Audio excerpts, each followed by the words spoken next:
Filosofía, arte y tecnología.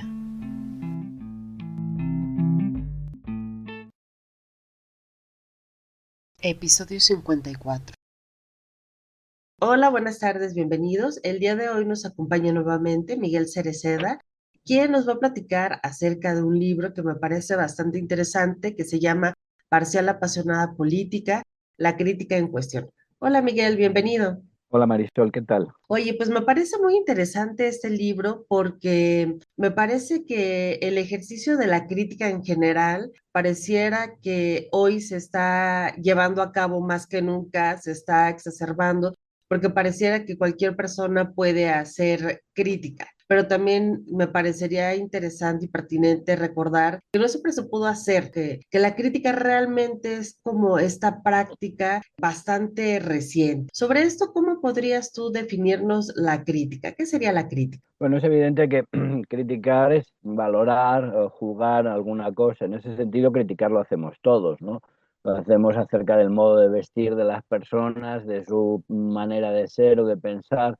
Lo hacemos acerca de las cosas que nos gustan o que no nos gustan, con la comida o con las bebidas, ¿verdad? Y siempre estamos haciendo valoraciones absolutamente de todo. Y obviamente también hacemos valoraciones de las obras de arte. Entonces, la crítica no es que la haga todo el mundo, es que realmente está al alcance de todo el mundo. El criterio, el valorar es algo que todos tenemos porque todos, bueno, se supone que todos tenemos un cierto juicio, ¿verdad?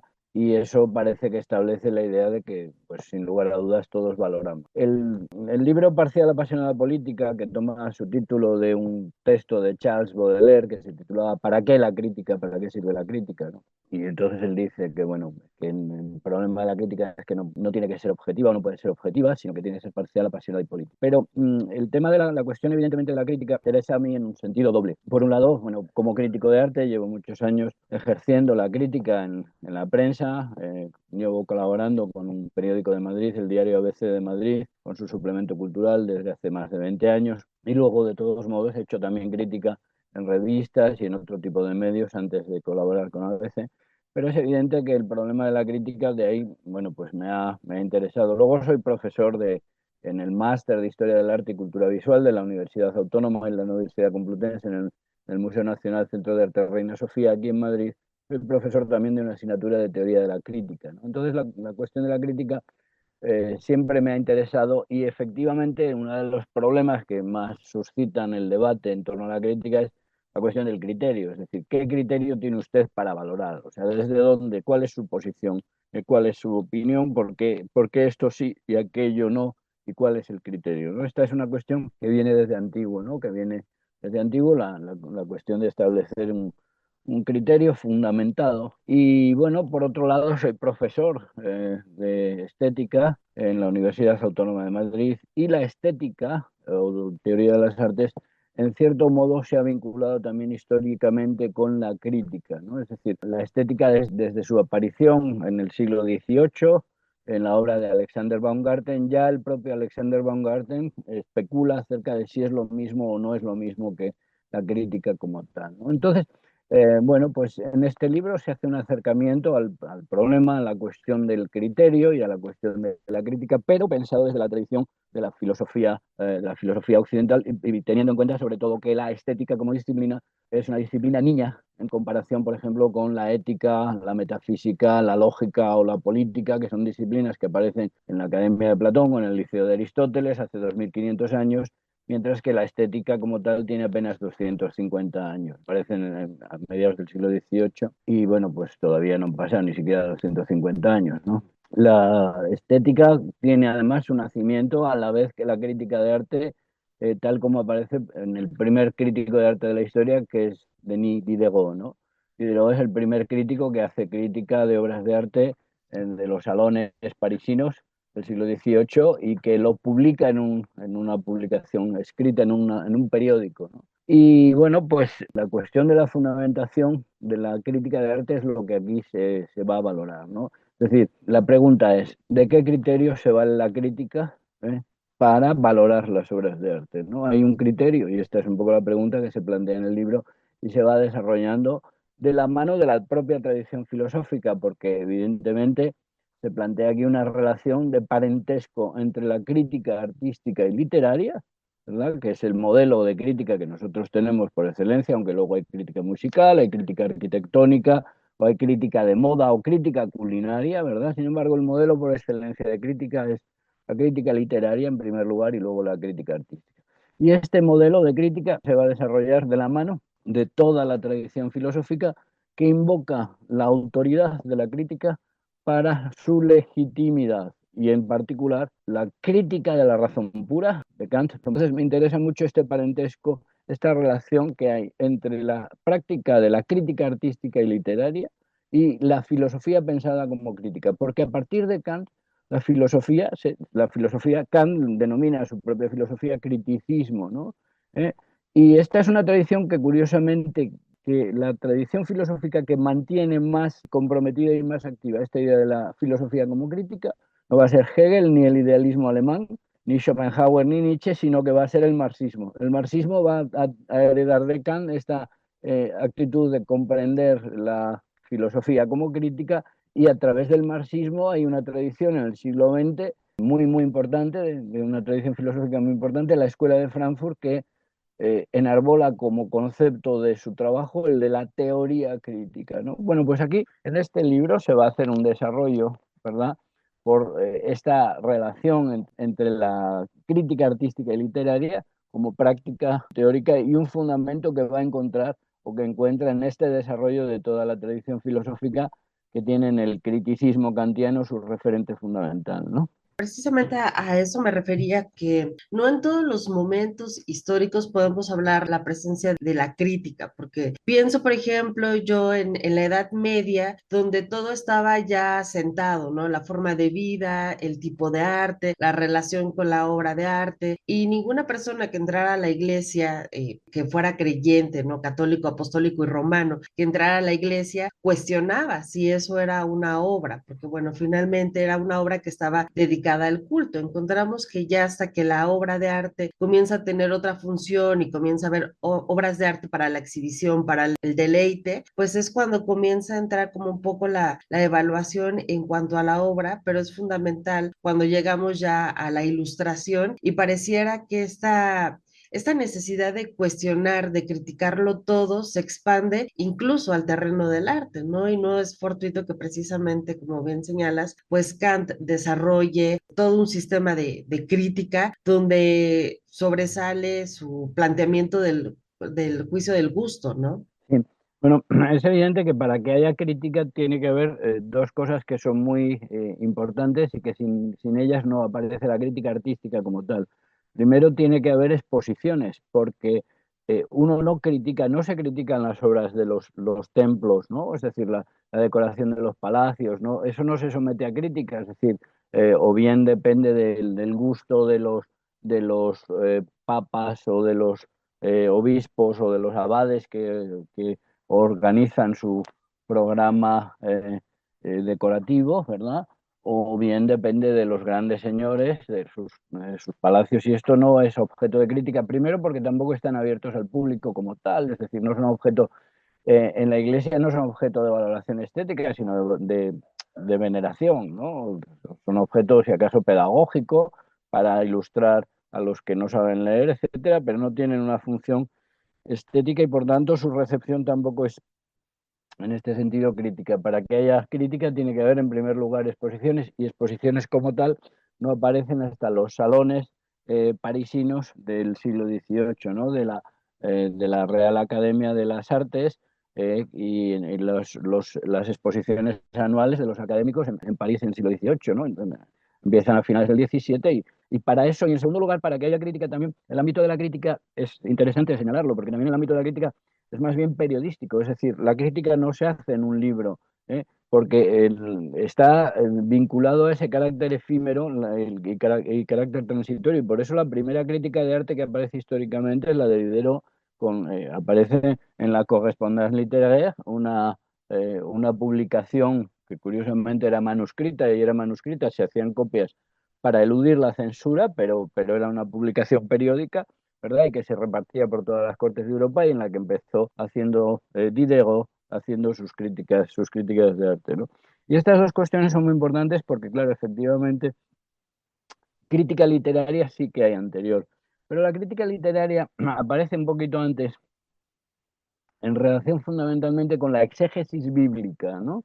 En relación fundamentalmente con la interpretación de las escrituras, ¿no? Y por tanto hay que remontarse quizás a la tradición de el Renacimiento y sobre todo de la Reforma de Lutero y la traducción de la Biblia al alemán y las disputas acerca de la interpretación de las escrituras que se abren a raíz de la Reforma protestante y los debates entre católicos y protestantes. Y ahí empieza a aparecer una teoría de la interpretación literaria que luego se desarrolla como una crítica de las escrituras, porque bueno, pues muchas de las cosas cuando se leen las escrituras, pues entran en contradicción, información que se da en un sitio con información que se da en otro, y eso lleva a una especie de valoración crítica de las escrituras. Pero luego, muy poco después, efectivamente, aparecerá, ya en el siglo XVII, aparece una especie de crítica literaria relacionada un poco con la disputa entre los antiguos y los modernos, si la obra de los antiguos es más importante que la de los modernos, y con la reivindicación del papel literario de pues, autores modernos, ¿no?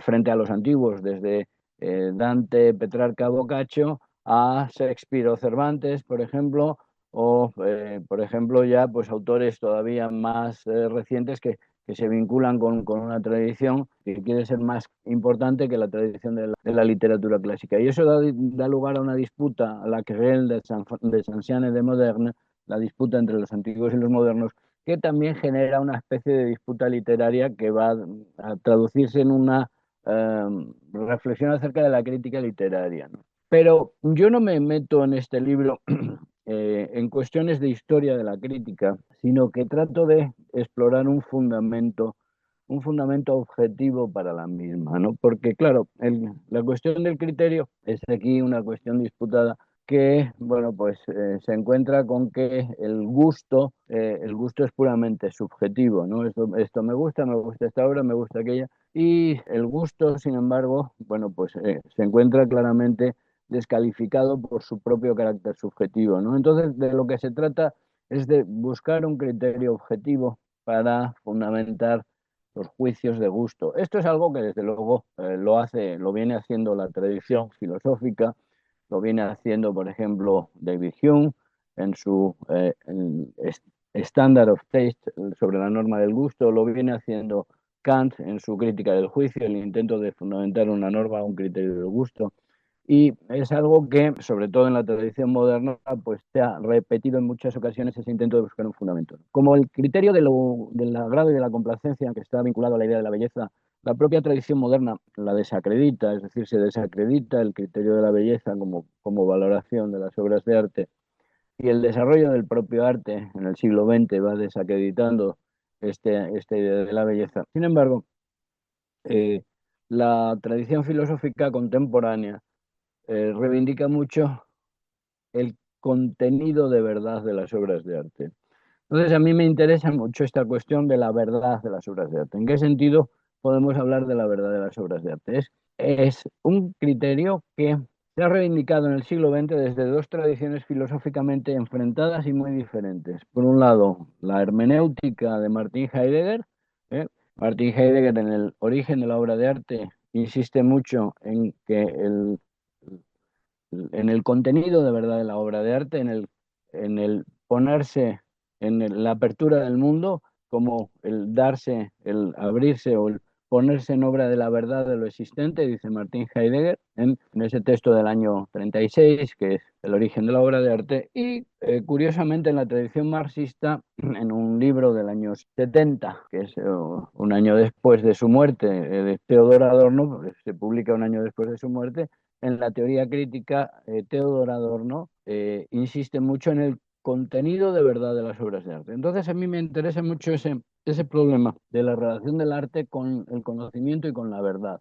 Y en este libro se le dan vueltas al problema de la verdad porque, sobre todo en una lectura atenta del texto de Martin Heidegger, de 1936, El origen de la obra de arte, se habla de dos tipos de verdad que se abren en la obra de arte. Un tipo de verdad es la verdad de la que habla Heidegger, la verdad ontológica, la verdad entendida en el sentido griego como aletheia, como desvelamiento, como desocultamiento, y Heidegger insiste en que la obra de arte nos abre un mundo. Nos abre un mundo y nos desvela un mundo, nos descubre, nos desoculta un mundo. Y en ese sentido, para él, la idea de verdad no tiene nada que ver con la idea lógica o la idea tradicional de la verdad entendida como adecuación del entendimiento con la... Entonces, Heidegger contrapone dos ideas de verdad. La verdad entendida como aletheia a la verdad entendida como homoiosis, como adecuación, ¿no? Entonces, una es la verdad entendida como desvelamiento y otra es la verdad entendida como homoiosis o como adecuación. Entonces, él insiste mucho en que la verdad de la obra de arte tiene que ver con ese desvelamiento, ese desocultamiento característico de la verdad griega entendida como aletheia, pero que no tiene nada que ver con la idea de adecuación con algo, porque dice, ¿con qué tipo de cosas se adecua un templo griego? ¿Eh? Es decir, sin embargo, nos abre un mundo, nos desvela un mundo. Hay una verdad en el templo griego. Bueno, pues yo le doy muchas vueltas a ese concepto de verdad en Martin Heidegger, y sobre todo hay un problema en este texto, que es decisivo dentro de la tradición filosófica y dentro de la teoría estética, en su interpretación de un cuadro de Van Gogh que él dice, bueno, pues unas botas de Van Gogh que él dice que son unas botas de una campesina, ¿no? Y entonces, pues le da una serie de vueltas a la interpretación de las botas de Van Gogh que es muy interesante porque habla de ellas como que han abierto la verdad y han abierto un mundo. Pero sin embargo es muy curioso porque la lectura que hace Heidegger de ese cuadro de Van Gogh es equivocada, es errónea, es decir, es falsa, por así decir. Y entonces resulta que nos encontramos con que aparece un tercer concepto de verdad, que es el que a mí me va a interesar muchísimo, que es frente a la verdad como aletheia, como desvelamiento, o la verdad como homoiosis, resulta que él propone una interpretación incorrecta de un cuadro. Y si hay una interpretación incorrecta, tenemos aquí un tercer concepto de verdad que se abre, el de la corrección. La corrección en latín es rectitudo, en griego es orzotes, y aquí es el tercer concepto de verdad que está en juego porque su interpretación no es que sea falsa, es que es incorrecta. Y entonces me interesa mucho esa idea de la corrección, porque la corrección tiene, y es lo más interesante de este tercer concepto de la verdad, un triple carácter. Tiene un carácter lógico. La corrección, cuando tú das una respuesta a una pregunta, 7 más 3 son 10. Es correcto. Y ahí tiene un valor de verdad lógico, ¿verdad? Pero también la corrección tiene un valor puramente moral, que es muy interesante cuando hablamos de la corrección moral o la corrección política, ¿no? Ya no nos permitimos chistes, por ejemplo, burlarnos acerca de las mujeres, acerca de los negros, acerca de los homosexuales, porque es políticamente incorrecto. Y entonces, ahí la corrección tiene un carácter eminentemente moral. Pero lo que más me interesa del asunto es que la idea de corrección tiene también un carácter estético. Es decir, que podemos hablar de una ejecución musical y una interpretación correcta, correcta o incorrecta, una interpretación teatral, una danza, es correcta, o también incluso un cuadro puramente formal, ¿no? Es decir, una pintura abstracta, es decir, es muy correcta, ¿no? Me interesa mucho esa idea de la corrección también en un sentido estético. Y en este libro se reivindica frente a Heidegger y frente a Adorno, frente a esa tradición fuerte de la idea de la verdad, entendida como un modo de conocimiento, este triple valor de la verdad, entendida como orzotes, y que como rectitudo, o como, si quieres, corrección, esa idea de la corrección, ¿no? Pero este problema, y es la siguiente cuestión que se desarrolla en el libro, este problema de la corrección se enfrenta con el problema del arte contemporáneo, y cuál es el que se puede valorar con este criterio de corrección, porque claro, no podemos valorar muchas obras de arte contemporáneo con el criterio de corrección, sobre todo porque, bueno, pues porque algunas de ellas son incorrectas políticamente o son, no lo sé, pienso por ejemplo en la obra de Santiago Sierra, ¿eh?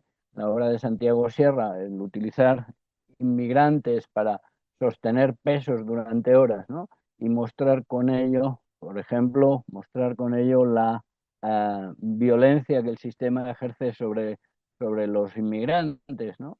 Pero claro, estás explotando a gente para hacer tu obra de arte, ¿no? Entonces, plantean muchos problemas desde el punto de vista moral y desde el punto de vista estético, porque dices, esto desde el punto de vista estético, ¿qué corrección tiene? ¿No?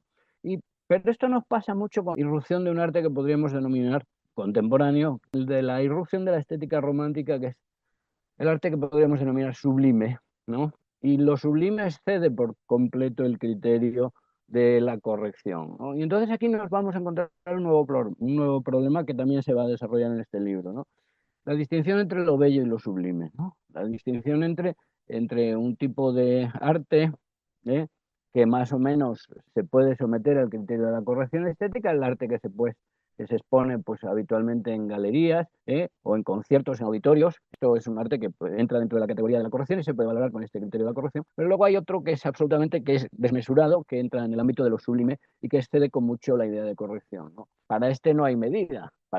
Ya Kant nos lo dice en la crítica del juicio, para lo sublime no tenemos medida, ¿no?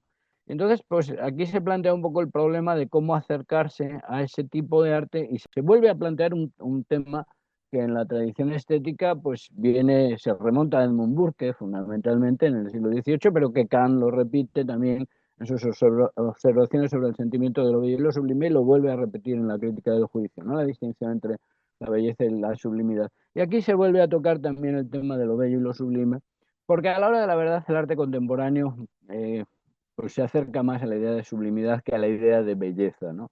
Y por eso pues se trata de resolver también ese problema en el sentido de cómo aborda la crítica estas cuestiones, ¿no? Estas cuestiones. Claro, e incluso yo pensaría que también dentro de estas nuevas prácticas contemporáneas, sí, por supuesto que encontramos obras muy potentes que podrían alcanzar la categoría de lo sublime, pero también hay otras, ¿no? Como lo feo, lo grotesco, lo trágico, que quizá no llegan a tener el mismo impacto que pudiera tener una obra sublime, pero me parece como muy, muy pertinente todo esto que estás mencionando porque conocemos en México casos de muchos críticos de arte que se quedan con este apasionamiento de la obra en un sentido clásico, donde cualquier obra de arte que no posea belleza o que no corresponda a esta corrección academicista, pues la rechazan, la dejan de lado, la niegan, la menosprecian, cuando también hay que entender que hay mucho valor Sí, en la sí, obra de sí, arte efectivamente. contemporánea, porque es precisamente el arte que se está haciendo hoy en día aquí, ¿no? Y que también tiene un potencial bastante importante, como tú señalas, que a veces reside en el contenido, en la idea o en el problema que están señalando. Sí, sí, efectivamente, pero no es algo que suceda solamente en México, ¿no? Es decir, es un tipo de criterio que,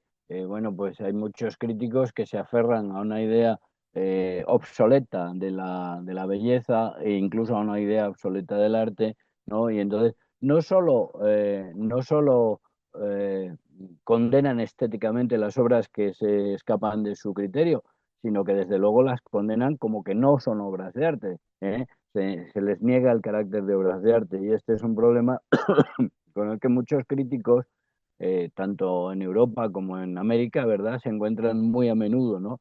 El insistir, esto no es una obra de arte y tal. Dices, bueno, pues vale, a pesar de que reúne todos los requisitos y a pesar de que la tradición plástica y artística, reiteradamente, sobre todo desde el ready-made de Duchamp, ha mostrado cómo cualquier objeto puede ser presentado, puede ser considerado como una obra de arte, ¿no? Y entonces la tradición de la propia historia del arte los desmiente absolutamente a este tipo de críticos, ¿no?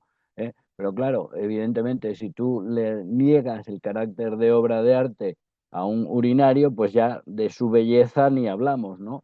Este es un tema del que a mí me interesa mucho en su momento, en un libro anterior dedicado que se titulaba Problemas del arte contemporánea.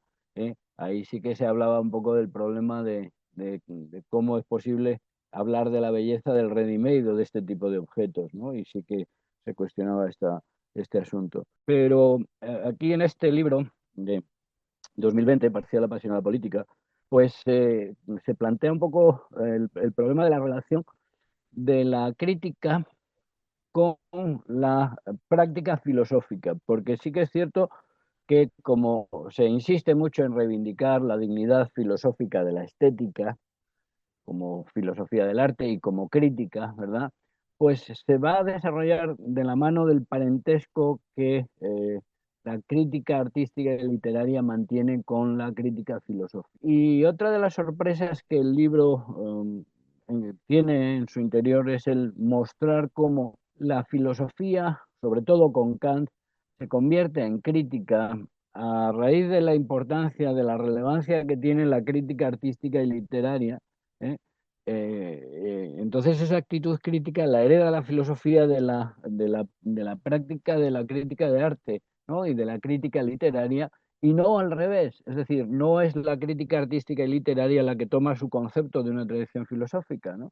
Y es muy curioso, incluso, bueno, en Kant se desarrolla la triple relación entre estética, crítica y filosofía, mostrando cómo la propia estética se convierte en crítica, en el caso de Kant, de hecho se convierte en crítica de la facultad de juzgar, en crítica del juicio, ¿no? ¿Eh? Pero es muy curioso también en el caso del marxismo, de la tradición marxista, porque, bueno, pues se estudia un poco el desarrollo, la evolución de la propia teoría crítica marxista y la aparición del criticismo del joven Marx en libros como, por ejemplo, La Sagrada Familia, ¿no? La Sagrada Familia del joven Marx es un libro que lleva el título divertidísimo de Crítica de la crítica crítica, ¿no? Bueno, pues es una burla, es una sátira de Bruno Bauer, y dice contra Bruno Bauer y consortes, ¿no? Pero Bruno Bauer y sus hermanos publicaban una revista literaria donde hacían valoraciones filosóficas y no sé qué, pero ahí, bueno, pues Marx se mete en este tipo de disputas donde en realidad nos encontramos con que es una fundamentación de una teoría de la crítica y claro, lo curioso es que esa actitud crítica de Marx se va a mantener hasta su madurez, ¿no? Porque, bueno, pues el Capital, la gran obra de madurez de Marx, se subtitula Crítica de la economía política, ¿no? Y entonces, y lo que se mantiene desde la juventud hasta la madurez es la idea de que la actividad fundamentalmente filosófica que reivindica de Marx, reivindica de Kant, es ese concepto de crítica. Y en este libro se defiende la tesis de que esa idea de la crítica procede en realidad de la tradición estética y literaria, ¿no? Y que, bueno, en el caso de Marx, a partir de Kant, ¿verdad? Pero, bueno, pues esa identificación de la filosofía con la crítica luego va a producir una poderosísima crítica artística y literaria en el ámbito marxista, que es una cosa muy chocante y muy sorprendente, porque el marxismo, en teoría, considera el arte como pura ideología y la filosofía considera que se ha terminado, ¿no? Y sin embargo, es sorprendente que en el siglo XX pues, reaparezca con mucha fuerza una poderosísima crítica artística y literaria dentro de la tradición marxista. No solo la tradición del realismo socialista, sino el pensamiento de un Georgi Lukács, ¿verdad? O el pensamiento de autores como Walter Benjamin, o el pensamiento de autores como, desde luego, Theodor Adorno, Max Horkheimer, los teóricos, los principales defensores de la teoría crítica, pero que nos encontramos también en otros muchos autores de ese entorno, como Herbert Marcuse, ¿no? Entonces resulta que esa actitud, bueno, pues que tiene un carácter eminentemente artístico y literario, que ha sido desestimado por la tradición marxista como mera ideología, tanto la filosofía como las prácticas estéticas o artísticas, ¿verdad? Sin embargo, la filosofía marxista va a desarrollar una poderosísima teoría artística y literaria que en realidad se identifica plenamente, y eso es la tesis central, y en el caso de Theodor Adorno, se identifica plenamente con la práctica filosófica, ¿no? Es decir, en la teoría estética de Adorno se insiste mucho en que el sentido de la estética es la crítica y el sentido de la crítica es la crítica filosófica, ¿no? ¿Eh? Y eso es algo que entonces se va a llevar de la mano, la crítica artística y literaria se va a llevar de la mano con la tradición filosófica. Pues nos has hecho un recorrido bastante interesante por estos diferentes enfoques de la crítica y nos has dado muy buenas recomendaciones que estaremos tomando nota acerca de estos otros filósofos que trabajan estos problemas y también estaremos compartiendo aquí en redes sociales pues la portada de tu otro libro. Sí, 15 lecciones de filosofía del arte. Sí, Ajá. es un libro ya bueno, de 2008 me parece que es, pero bueno, se hizo una reedición Ujú. y en el CENDEAC de Murcia, y bueno, pues es un libro que tiene su vigencia todavía porque como, claro, un libro pierde vigencia cuando te ciñes, te remites a cuestiones puramente del momento, de moda, ¿no? Y sin embargo, cuando te dialogas con la tradición filosófica, pues entonces sigues manteniendo una serie de temas y de problemas, ¿no? Y sí que es cierto que si aquí en este libro, Parcial apasionada política, hay un diálogo, desde luego, primero con Martin Heidegger, y una crítica de ese concepto de verdad de Martin Heidegger, pero en segundo lugar con Kant y con Theodor Adorno, con los que dialogo, ¿no? Y el libro que se titulaba Problemas del arte contemporánea. Era un diálogo entre dos filósofos y dos artistas, ¿no? Eran fundamentalmente los dos grandes artistas del siglo XX, que eran Marcel Duchamp y Joseph Beuys, ¿eh? Y se ponían en diálogo, en relación con los dos grandes filósofos del siglo XX, Martin Heidegger y Theodor Adorno, ¿no? Y con estos cuatro palos se construye ese libro, que son 15 lecciones de filosofía del arte. Ambos súper recomendables, especialmente este de 15 lecciones yo le tengo mucho aprecio, porque bueno, pues con ese el libro yo me inicié en todos estos temas de estética, es que le tengo mucho cariño y lo estaremos compartiendo, pero me gustaría pedirte que nos recomendaras algo. ¿Qué le recomendarías al público que quizá no es tan experto en arte y que tiene apenas un contacto con el arte contemporáneo? ¿Qué recomendaciones le darías tú al momento de entrar a un museo? ¿Qué hay que mirar, qué hay que entender, qué hay que sentir? Bueno, eso, lo primero hay que ir al museo, ¿no? Es decir, que lo primero hay que ir al museo y ver sin prejuicios las exposiciones, ¿no? Y luego, en muchas ocasiones son las propias obras de arte las que nos llaman y las que nos incitan a reflexionar sobre ellas, ¿no?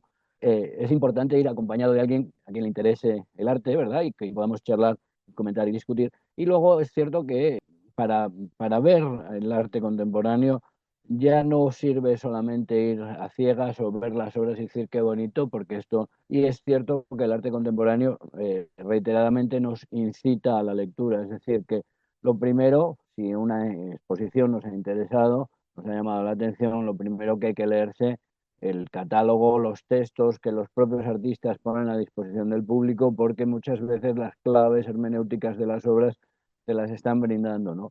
Hay otros artistas, hay exposiciones que son más enigmáticos o que no les gusta dar las claves, o que a veces simplemente no, bueno, pues no proponen lecturas de sus propios trabajos. Pero sí que es cierto que en ese sentido la crítica ahí ayuda mucho, ¿no? Y la crítica siempre produce un diálogo entre la obra, que en principio no es pensamiento, ni es concepto, ni son palabras, ¿eh? Y el pensamiento y el concepto que trata de reflexionar acerca de la obra.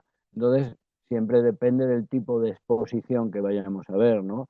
Porque, bueno, pues es cierto que por la tradición y la formación cultural que tenemos, hay obras que resultan más sencillas de entender por parte del público, y hay obras que son más reacias a la interpretación, o que son más, si quieres, menos populares, ¿no?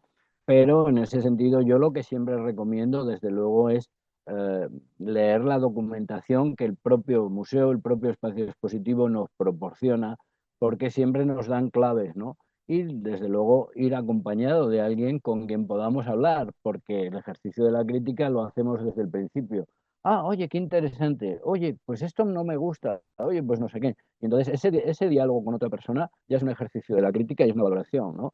La crítica se ejerce de muchas maneras, ¿no? Desde el que simplemente opina, le gusta o no le gusta, o al que pues escribe en un periódico o escribe en su blog, o habla de una determinada obra de arte, o comparte en Instagram imágenes de esa exposición, ¿verdad? O finalmente el que compra, que es el que parece que más legitima esa obra, porque dice, a mí me ha gustado tanto que yo quiero esta obra, y paga por ella, ¿no? Y otro modo de ejercer la crítica. Desde luego, hay luego todo un sistema general de las artes que van desde la galería, el museo, ¿verdad?, a las bienales y las exposiciones internacionales. Y entonces, pues, si la obra se inserta en ese engranaje, también ahí hay muchos niveles de crítica, ¿no? Y entonces, ¿qué es lo que yo le podría recomendar a alguien que entra a ver una exposición? Pues simplemente que lea, que se informe, ¿no?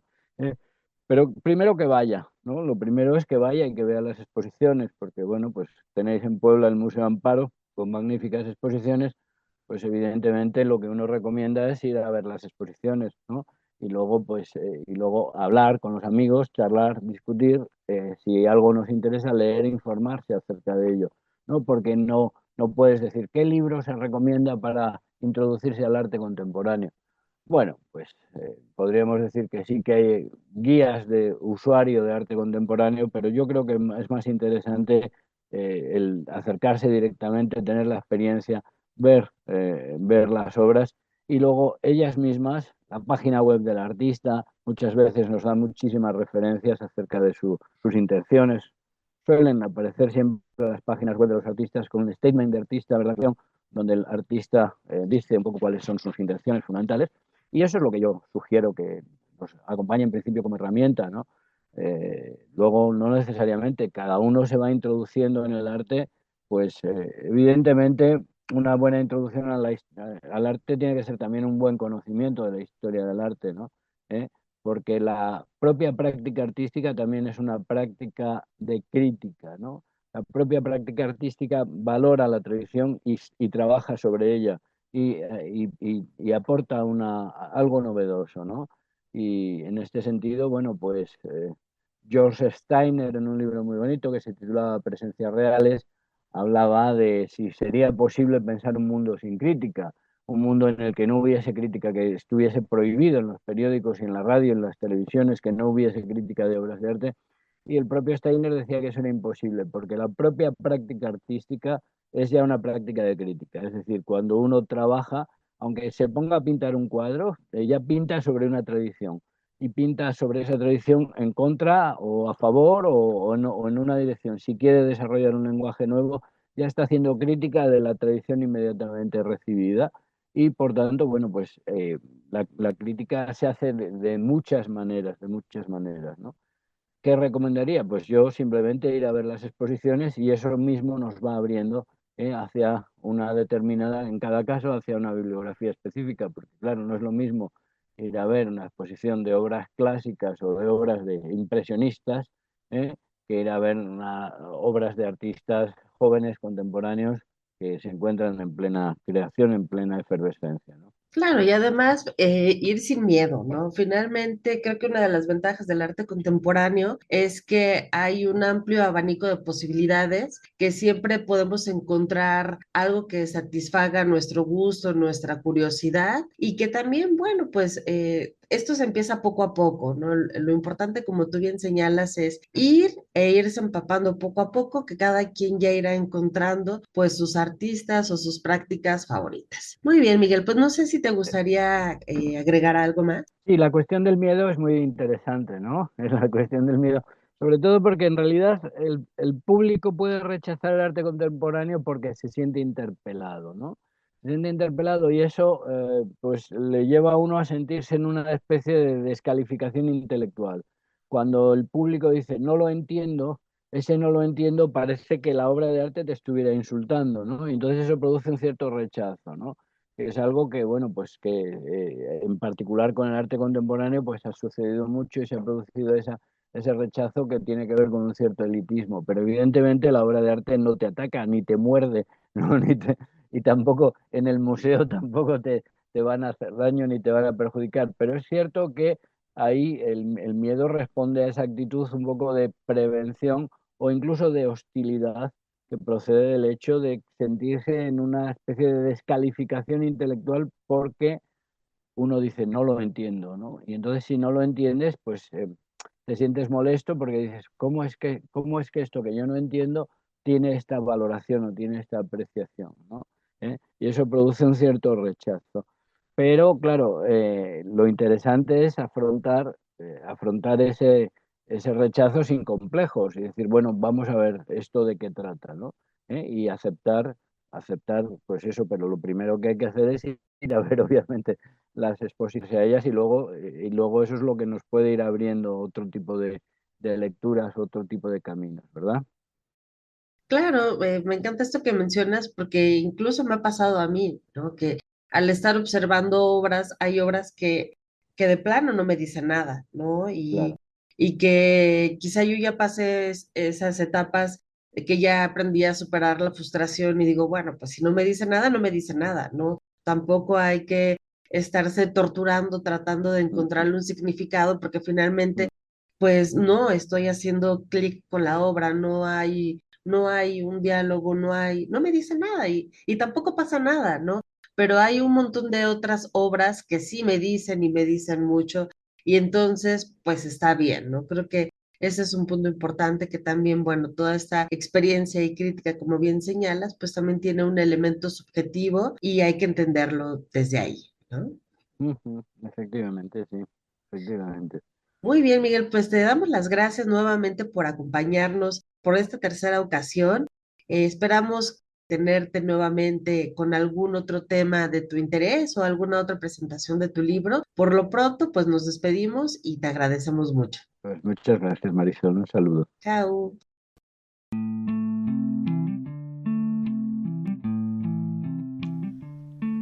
Filosofía, arte y tecnología.